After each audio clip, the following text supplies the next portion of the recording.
Welcome to the second module of the Global Housing Design MOOC. In this module, we will focus on incrementality, one of the three aspects that we propose as key design features for the development of adequate housing. At this point, some of you may be asking, what is incrementality?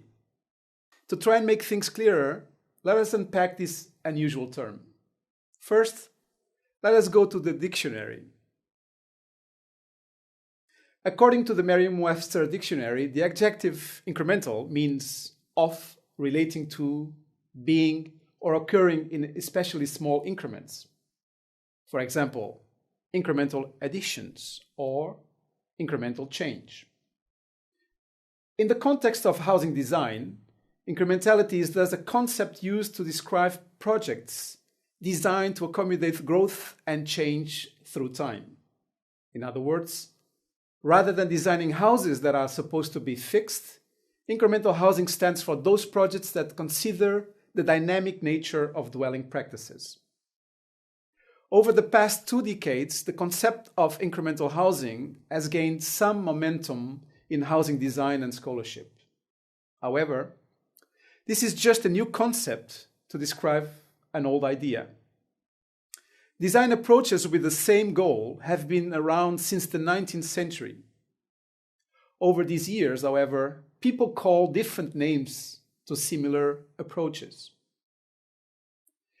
In this module, we will use incrementality as an umbrella term to describe different housing approaches and house types designed to accommodate growth and change through time.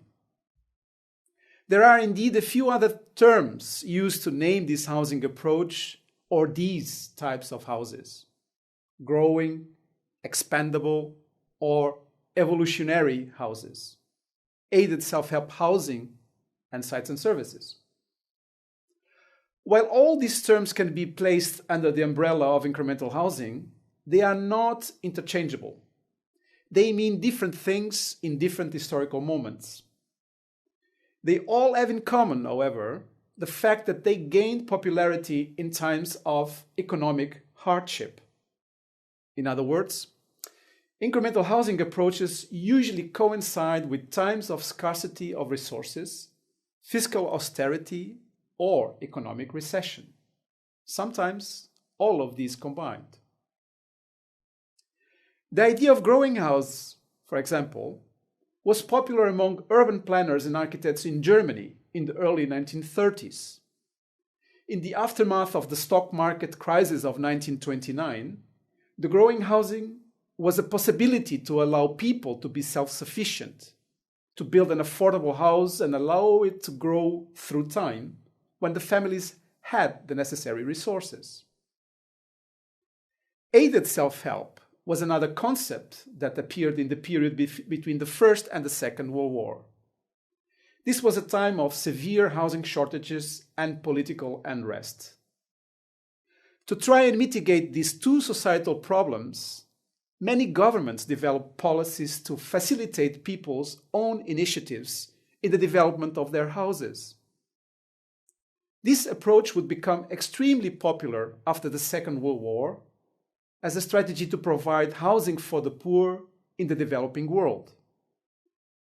The basic idea was that each family should complete the construction of its own home at its own pace as determined by their skills and resources.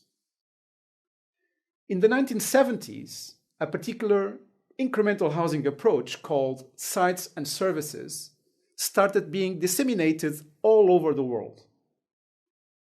Taking some of its characteristics from the self-help tradition, the sites and services approach was, however, more driven by a top-down form of management. Governmental agencies, with the financial and technical support of international agencies such as the World Bank, designed and provided the infrastructure, meaning the services, and distributed service plots, meaning the sites, to the families, who should then start the incremental improvement of their houses. The sites and services projects were implemented in the developing world and were designed to create big new housing neighborhoods, In contrast, the so-called evolutionary houses, or habitat évolutif, as the French called it, gained momentum in the developed world after the Second World War as a new concept to define house types that could accommodate growth and change through time. The focus of those exploring this concept was the dwelling unit. The idea was to try and design flexible housing systems, a living environment that should be able to be constantly appropriated and redefined according to the dweller's wishes and whims. The concept of expandable houses was being developed in parallel with the research on evolutionary houses. However, while evolutionary housing explored growth and change for a more theoretical or even academic framework, expandable houses was favored more by agents related with the actual production of housing, such as the real estate developers and engineers, for example. The designs for expandable houses were many times inspired by the vernacular tradition of the different contexts, trying to incorporate in a modern design what the people have been doing spontaneously for many decades or even centuries. Some of the terms discussed above are still used today, while others not.